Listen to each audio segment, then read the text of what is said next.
Let's connect the TP-Link RE700 range extender via smartphone.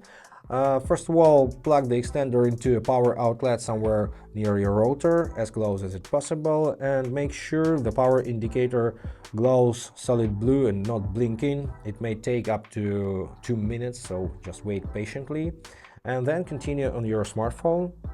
So now go to your respective application store and get this application, TP-Link by Tether.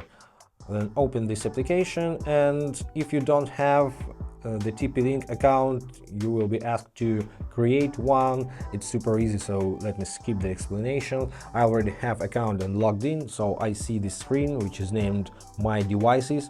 If you don't see this screen, go to the burger menu and select My Devices.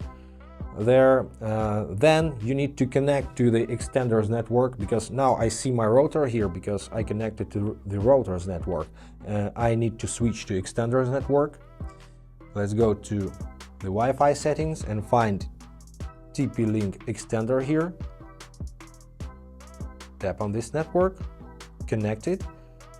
Let's go back to the application. Now we see RE700X here. If you don't see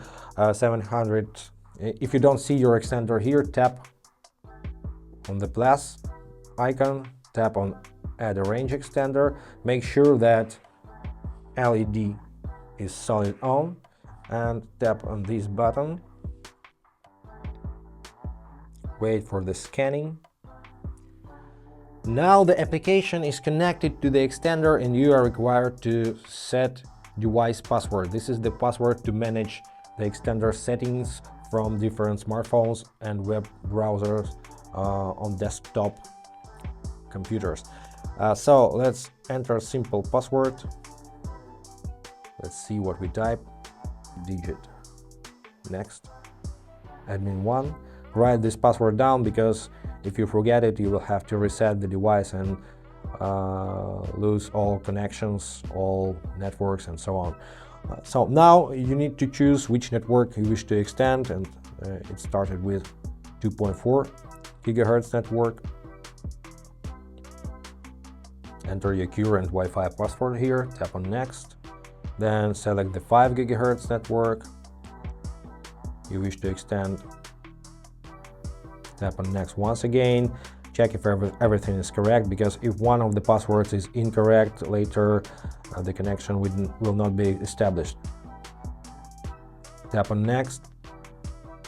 Here you can change the extender's name if you wish so, but let me stick with defaults for now. Let's tap on next and wait for settings to be applied. Once you see this screen, look at your extender. You need to see 4 blue lights in a row here. If you don't see one of them, just wait a little bit. Yes, that's it, 4 in a row. But if you have the single band router, you will see only 2.4 G. So, but I have 2 bands router, so I see 4 in a row. Now I can change the location of the router. So replace it to Wi-Fi dead zone, but make sure that it's still in the router's range. If the signal is too weak, you will see the red Wi-Fi indicator over here. When you are okay with the extender's location, tap on next and copy password and go to connect to your new Wi-Fi network.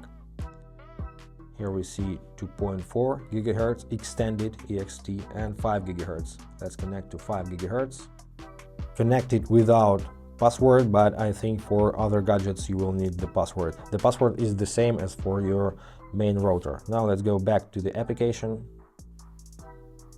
And that's it. If you see this no internet message here, just tap on that and it's fixed.